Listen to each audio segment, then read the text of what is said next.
you know how Joe Biden has said that the Israelis' government campaign in Gaza is over the top? John Fetterman doesn't agree with that. So let's listen to John Fetterman. So John Fetterman is now to the right of the guy who's supporting and funding genocide. John Fetterman, the progressive. This is such an L that the professional managerial class must take on John Fetterman. He is terrible. Let's listen to John Fetterman in this clip here. So you have, over the last several months now, been such a staunch supporter of Israel. You've backed how the state of Israel and the IDF has conducted this war inside of Gaza. President Biden also said last night during that press conference that the IDF operation in Gaza has been over the top. Those are his words. Is the president wrong?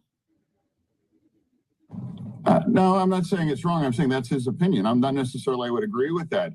I do understand that Israeli intelligence believe that Sinwar is actually hiding there, because that's what these cowards do. They hide behind civilians and children and women like that as well, too. So I do believe that it's very critical that they destroy and eliminate Hamas for there to be real, true peace there in Gaza.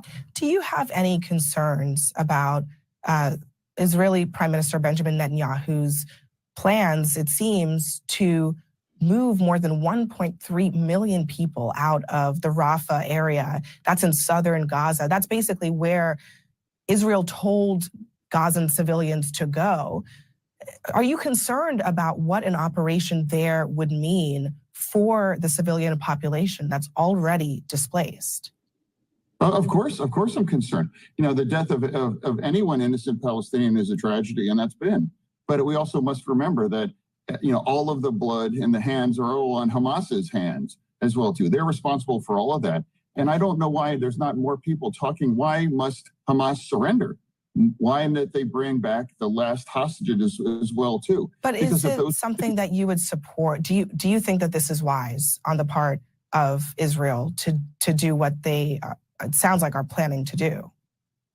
Well, if they believe that Sinwar is hiding there, then it seems that could be reasonable in there too, to eliminate the leadership, because he's effectively the Bin Laden of our 9/11 of October 7th for Israel as well too.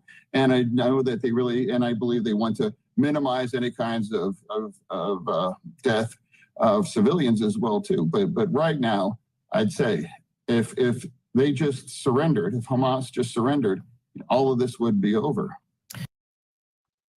I would have a question for the vanguard, for the Bernie Sanders industrial complex. Is Palestine a single issue still? What are you telling to the Palestinians about how you pushed for John Fetterman? What are you saying to those people? Like, these people have to pay for this guy right here. He is to the right. Answer this question. This is a better question. What's different about John Fetterman than Lindsey Graham? How are they different? Why is he a Democrat? What makes him different than a Republican, John Fetterman, at this point? Because Joe Biden, who's on the blue side, who's not saying ceasefire, he's saying they're over the top, though. You're saying you disagree with that. You sound like a Republican on this. So what is the difference is what I would ask. And now the final part before we get out of here. And that is this article here with this headline. I believe this is from Common. Yeah, this is from Common Dream, which is, professional managerial class publication. The headline is Biden's unqualified aid to Israel could hand Trump the presidency.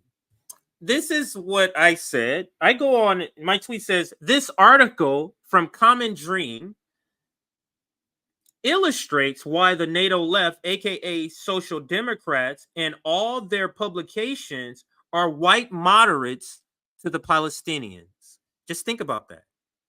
The white moderate, now is not the time. That's too much. That's too far. That's too radical. That's what white moderates are. Now, let's apply that to the Palestinians as we read snippets of this article. And I'm going to read this part here. In trying to end a genocide, this is what social democrats say is what needs to happen next. And this is a quote from the article.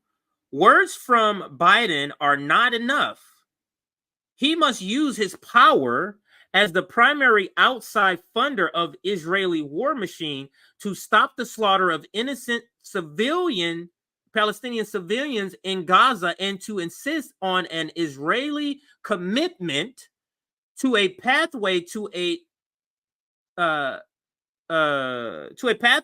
two-state solution which both recognize Israel's right to exist with security and the right of Palestinians to have their own sovereignty. At the very least, now this is social democrats, the progressive democrats saying, at the minimum, this is what should be done. Now, when they're saying unqualified aid, they're talking about the bill, the $14 million that's going to Israel, that bill that has no oversight. This is their recommendations for that. 1, negotiating an extended ceasefire to obtain the return of hostages, which could lead to a permanent ceasefire. They've already been doing that. And you see how they don't negotiate a permanent ceasefire. It could lead to it. Facilitating massive humanitarian aid to Gaza. That's good.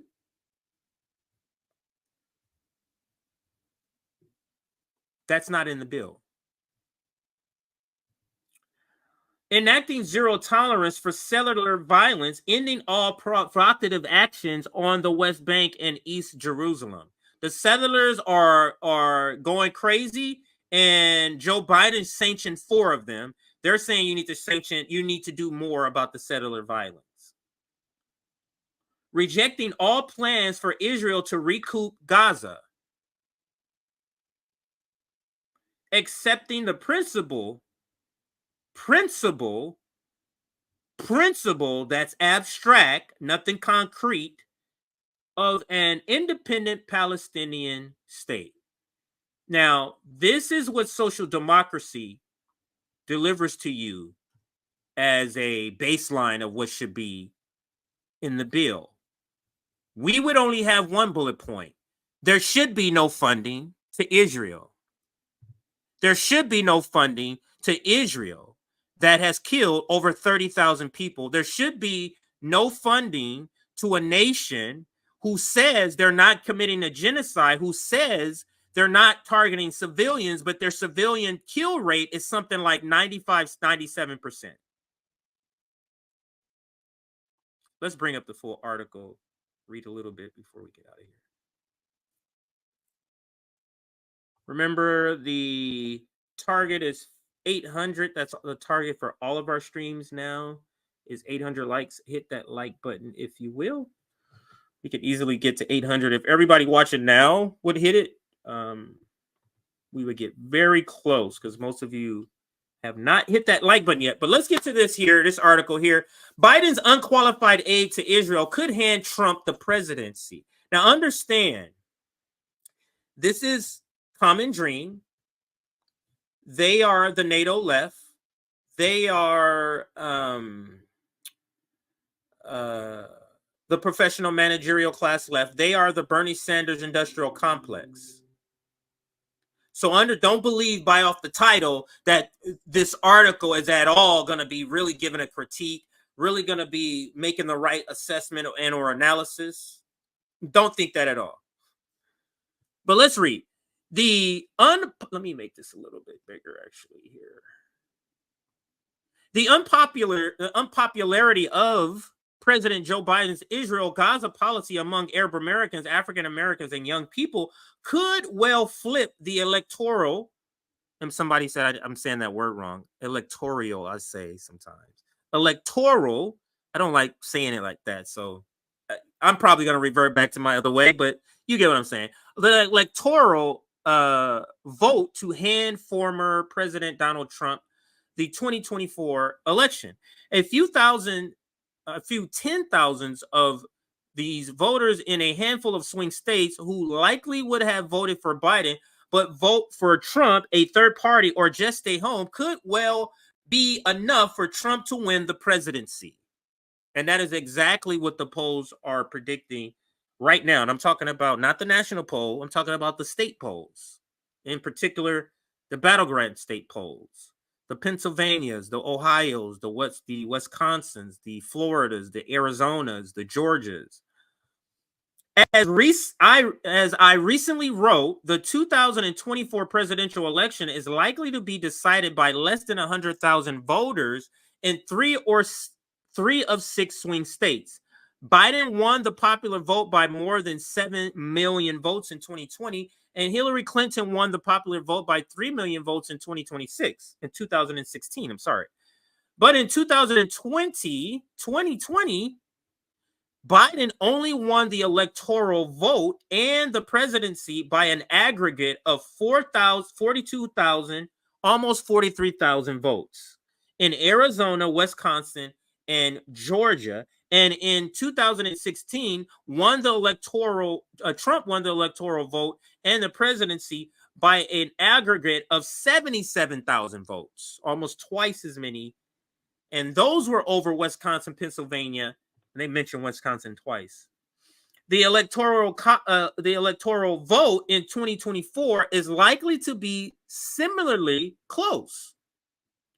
Muslim American voters rejecting Biden. A total of 64% of Muslim American voters nationwide and 70% in Michigan picked Biden for president in 2020.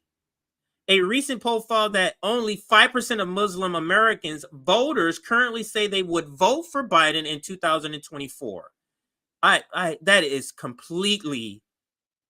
I've never seen a poll flip like that. They are down in the low single digits.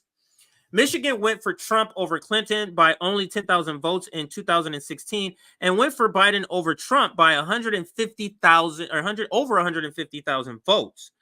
In 2020, it had 206,000 registered Muslim voters in 2021. So do the math. They will lose Michigan. Democrats can't win. No Democrat can win the presidency without Michigan. As well as 300,000 people claiming Middle Eastern and North African ancestry. If only 5% vote for Biden in 2024 and the rest stay home, vote third party, or vote for Trump, that alone could hand Trump, Michigan, 16 electoral votes. At a recent Detroit rally calling for a ceasefire, state Democratic legislator majority floor leader Abraham said, quote, America, you promised the world that all men and women are created equal, yet somehow you found billions of dollars to dehumanize Palestinians. And I'm going to skip through to the next header and read a little bit of this one and then skip through and read a little bit of the next one. African Americans voters rejecting Biden over Israeli policy. Speaking of Georgia, where the African American vote is key, Biden's stance on Israeli-Palestinian war is one of the factors likely depressing the African-American vote for Biden, as it is the rest of the country. More than 1,000 African-American pastors nationally, including 200 in Georgia, representing hundreds of thousands of congregants, have demanded a ceasefire through open letter and advertisement. One of the first singers was Reverend Timothy McDonald of the 1,500-member First Baptist Church in Atlanta. It's Ilkanium Baptist Church in Atlanta, who stated, quote, it's going to be very hard to persuade our people to go back to the polls and vote for Biden. Overall, in 2020, the Democratic Party held a 77 to 11% advantage over the Republicans. The latest poll shows that shrinking to 66% to 19%. Now let's push to the young voters section here. Young voters rejecting Biden over Israeli policy. So you had Arabs, you had African Americans, now you have young voters. Polls also show shifts of under 35-year-old voters away from Biden, with some polls even showing Trump defeating him among this group. We talked about this earlier. In Pennsylvania, a recent Quinnipiac poll in Pennsylvania showed that Biden up by only 5% over Trump compared to 16% in 2020. Let's move to this last part here. How can Biden both do the right thing and reclaim lost voters? Now, you see how they separate it as if doing the right thing won't reclaim lost voters. So this is telling me, just this header is telling me that they're claiming that doing the right thing isn't completely withdrawn from the support for Israel. That's just my bet. But let me... Oh, somebody sent me an image here to check it out. Let me make sure it's not a problem here. I need to put on my hat here. Okay, so no, it's not a problem. All right, so how Biden can both do the right thing and reclaim lost voters. Meanwhile, Biden and Senate Democrats, in the wake of Republicans killing the bipartisan border bill at Trump's behest, are now pushing a foreign aid bill with $14.1 billion in military aid to Israel, $60 billion in aid to Ukraine, plus $10 billion in humanitarian aid for civilians. That's civilians in Ukraine, by the way, not Gaza.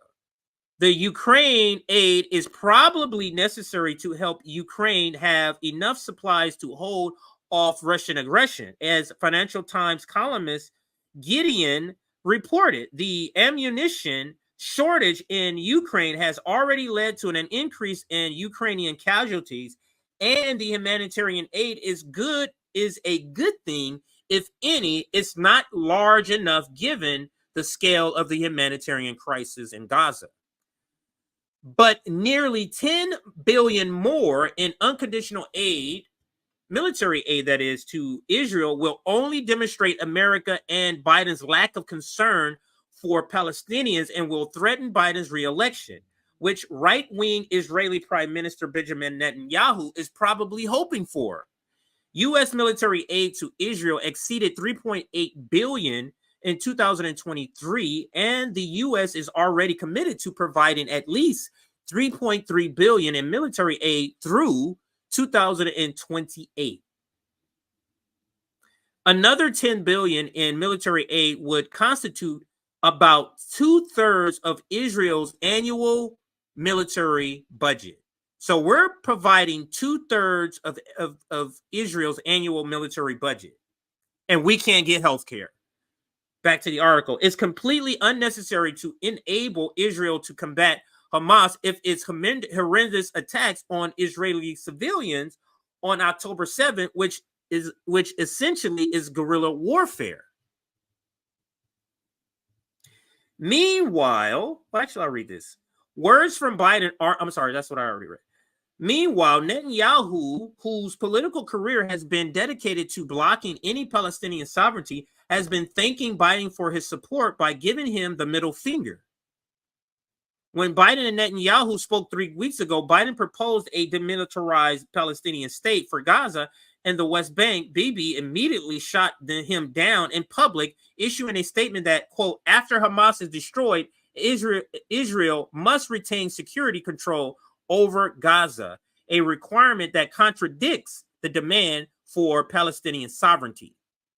Israel and Qatar, with behind-the-scenes U.S. help, have been working to try to negotiate a hostage exchange deal between Israel and Hamas, and presented a Hamas offer to Israel a few days ago. Rather than offering to negotiate the terms of exchange, Netanyahu shot it down and called it crazy, basically. Now, I went over already and read to you the things they recommend to put in the bill. So I read that part to you already. But let's get to this last part here. As a progressive African American, New York Times columnist Charles M. Blow wrote recently, quote, "I believe Hamas is a terrorist organization committed to the eradication of Israel. That its October 7th attack against Israel was ghastly, and that all the hostages taken in the attack must be returned. At the same time, I believe the carnage in Gaza, thousands of civilian dead, including thousands of children, is unjustified and unacceptable. On those points, I adhere to a fundamental humanism." As the Guardian of columnist Naomi Klein wrote in October, the progressive response to this war should be rooted in values that side with the child over the gun every single time, no matter whose gun, no matter whose child. So that's the end there. Let me make sure there wasn't anything else good here to include. When Joe Biden loses, when we all look back on this, everybody will know why Joe Biden lost. Joe Biden lost. He lost literally 3 groups of people. He lost Michigan in an Arab vote. He lost black people in different states. And he lost the youth vote in different states, all over his stance on Israel, all over the United States stance on Israel. And no matter what you say, even if you get, no, I don't believe the vast majority of people are going to come back home and vote. Those who are not voting for him now, who are saying they're not going to vote for him now. Some will come back. It'll be something like 25%. It will not reach nothing near as half the people. So with half the people completely gone, at least, you can't win. And that's why I say I'm predicting already, and this is not nothing new, Joe Biden will lose this election. Some people are saying Joe Biden is not going to continue, that he's going to be replaced. I used to think that, but I thought it would happen by now. And seeing that, I don't know if the deadlines have passed or not, but just not looking good. I don't know how he's going to be able to salvage this, but I guess I'll say I trust all of you, your opinions. I'll go with all of your opinions and see what happened, I guess.